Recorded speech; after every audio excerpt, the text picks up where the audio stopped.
एक समय की बात है। एक छोटे से गांव में रमेश नाम का एक किसान रहता था।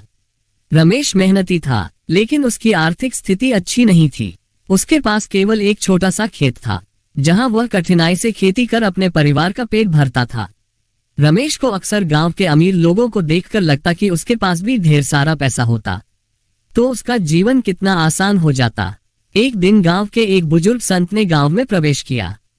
संत के पास हर सवाल का जवाब होता था, इसलिए रमेश उनके पास गया और बोला, बाबा, मैं गरीब हूँ। मैं चाहता हूँ कि मेरे पास भी दौलत हो, ताकि मेरे परिवार को कोई तकलीफ न हो।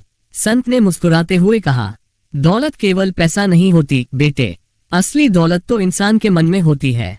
लेकिन रमेश संत की बात नहीं समझा और उसने फिर से कहा, बाबा, मुझे बहुत सारा धन चाहिए, क्या आप मेरी मदद करेंगे? संत ने रमेश से कहा, अगर तुम सच में दौलत चाहते हो तो कल सूरज उगने से पहले गांव के पास वाले पहाड़ पर चढ़ जाओ, वहां तुम्हें एक अनमोल खजाना मिलेगा। रमेश बहुत खुश हुआ। अगली सुबह सूरज उगने से पहले ही वह पहाड़ पर चढ़ गया। वहां पहुंचने पर उसे कोई खजाना नहीं मिला, बस सुंदर सूर्योदय का नजारा दिखा। रमेश निराश होकर वापस जाने लगा।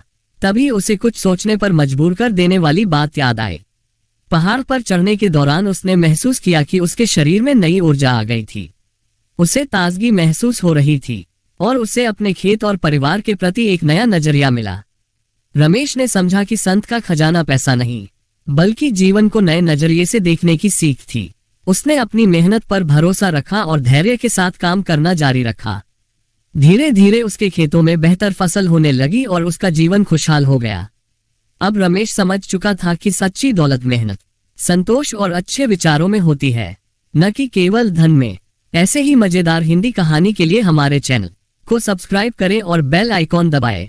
लाइक, शेयर, कमेंट कीजिए और वीडियो कैसे लगा कमेंट पर जरूर बताएं।